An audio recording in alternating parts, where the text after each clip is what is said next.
podcast ini. Hari ini kita akan membahas topik yang sangat penting, yaitu menjaga pola hidup sehat sama dengan menabung usia di masa tua. Nah, kita semua pasti ingin kan menikmati masa tua kita dengan sehat, bugar. Benar gak sih netizen-netizen? Nah, untuk membahas topik ini lebih dalam, saya sudah mengundang dua narasumber yang sangat hebat, yaitu pertama narasumbernya Kak Disna.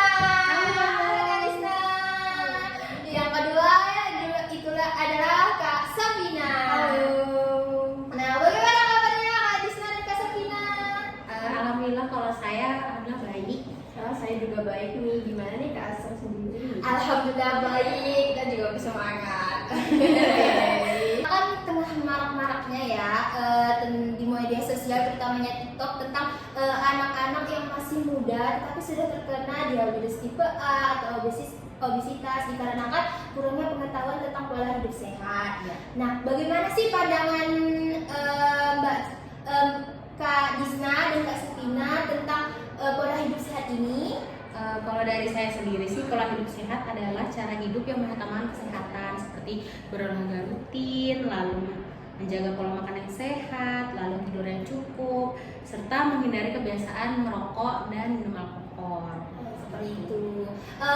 Gimana kalau menurutnya Kak Safina? Oke, kalau menurut saya sendiri, pola hidup sehat itu adalah gaya hidup yang mencakup kebiasaan sehari-hari seperti yang disebutkan oleh Kak Disna tadi, yang akan mendukung kesehatan fisik, mental, dan juga emosional kita. Nah, mungkin berarti pola hidup sehat itu sangat penting ya. Iya, betul. Berarti ya. Nah, bagaimana sih caranya kita menerapkan pola hidup sehat ini dalam kehidupan sehari-hari?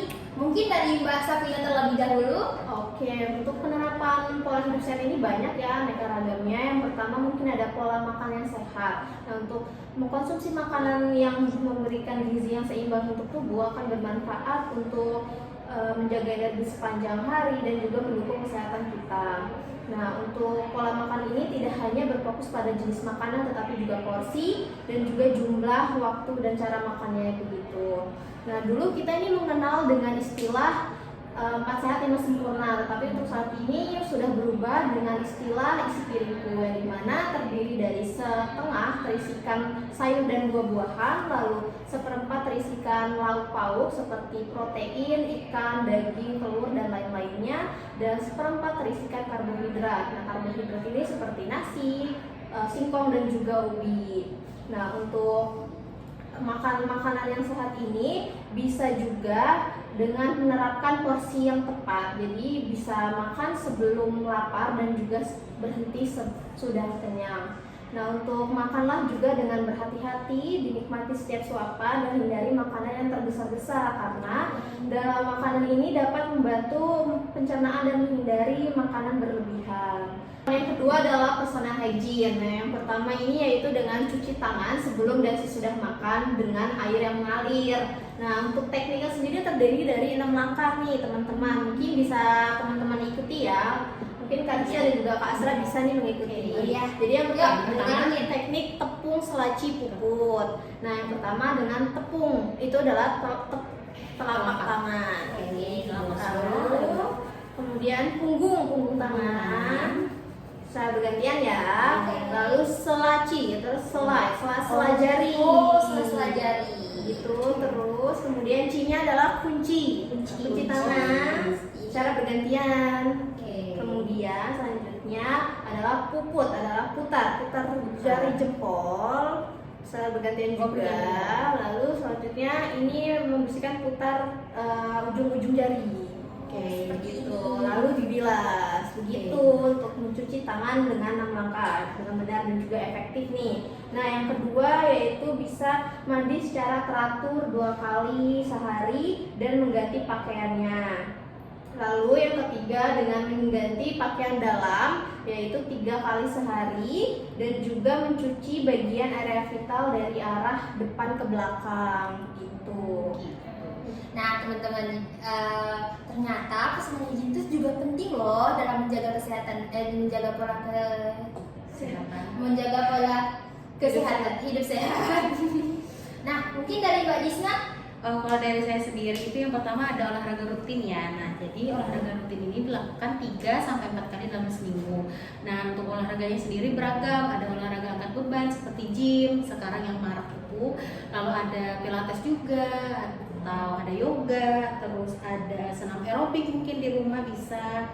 Nah, lalu ada renang. Nah, seperti itu. Untuk olahraga simpelnya juga bisa digantikan dengan jogging atau lari. Untuk durasinya kurang lebih 1 sampai 2 jam. Nah, untuk manfaatnya sendiri ini dapat membentuk massa otot, yang kedua dapat meningkatkan kapasitas jantung, yang ketiga ada mengendalikan kadar gula, yang keempat lalu ada untuk menjaga berat badan, dan terakhir untuk mempercepat regenerasi tulang seperti itu. Banget ya, Nah, iya.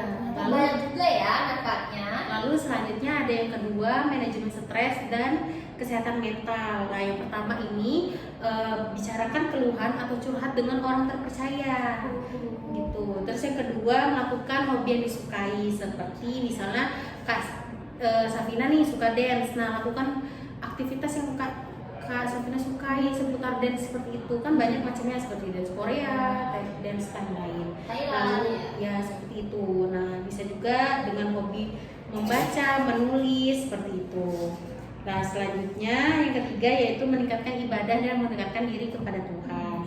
Lalu yang keempat, melakukan rutin meditasi 5 sampai 6 kali dalam seminggu.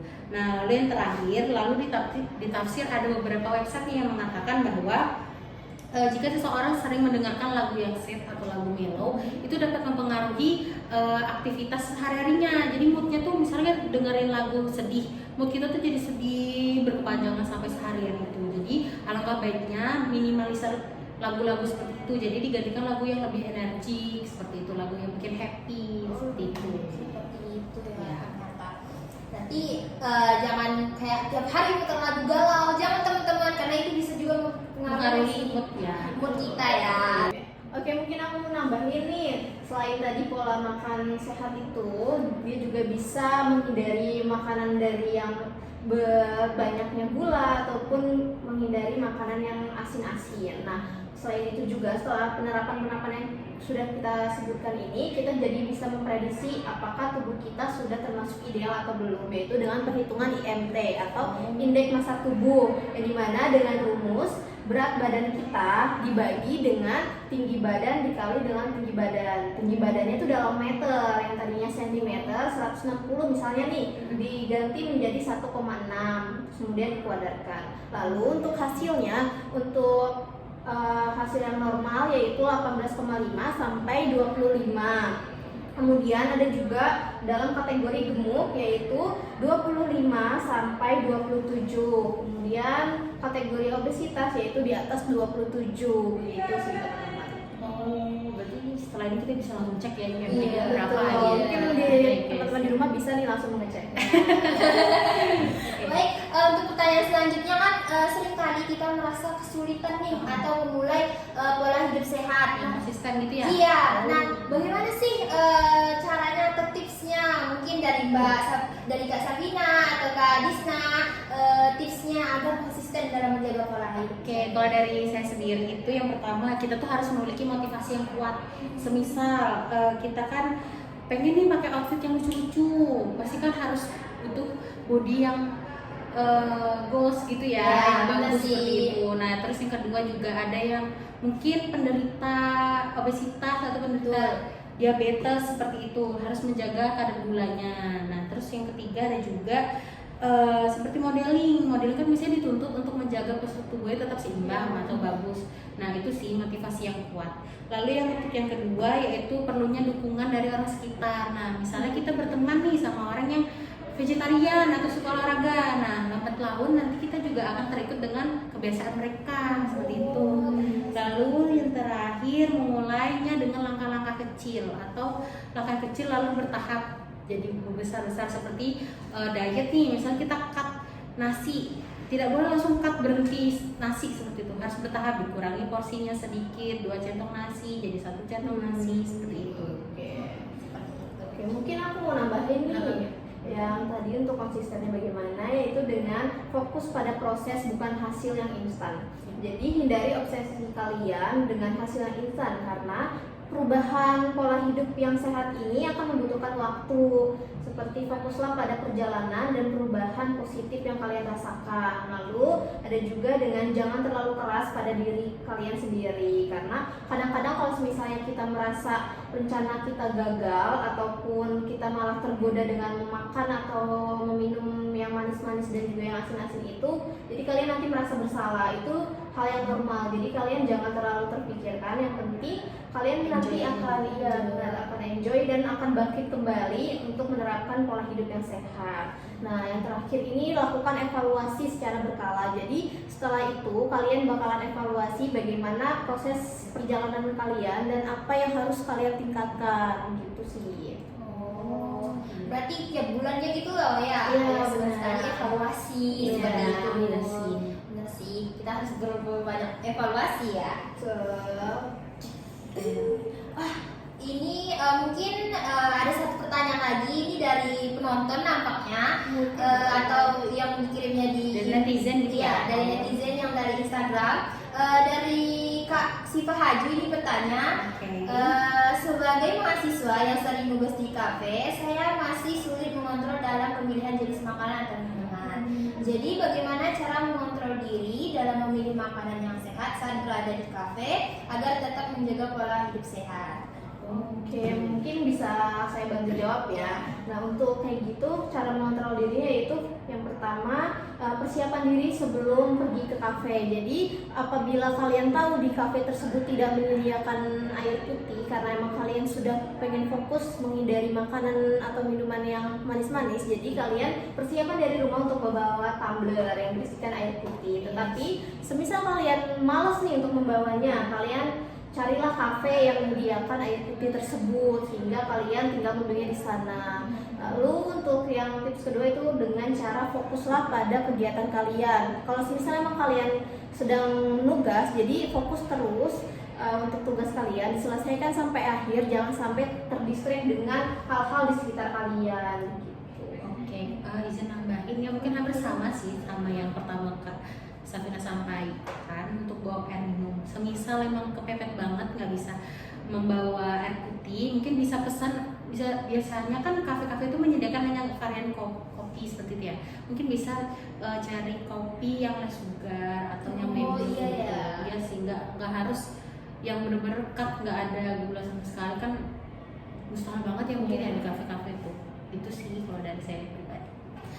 Jadi dapat kita tarik kesimpulan ternyata menjaga pola hidup sehat itu sangatlah penting ya. Nah, untuk penerapannya yaitu pertama ada menjaga makanan yang bergizi, personal hygiene, olahraga yang rutin, dan juga manajemen stres ya. Ternyata terima kasih banyak kepada Kak Disna dan Kak Safina atas informasi yang sangat bermanfaat. Semoga informasi ini dapat menginspirasi pada para pendengar terutama Gen Z ini untuk memulai hidup yang lebih sehat dengan menjaga pola hidup. Nah, mungkin sekian dari podcast kami. Mungkin akan bertemu lagi di podcast selanjutnya, yaitu Ciri-Ciri Baby. Wassalamualaikum warahmatullahi wabarakatuh. See you.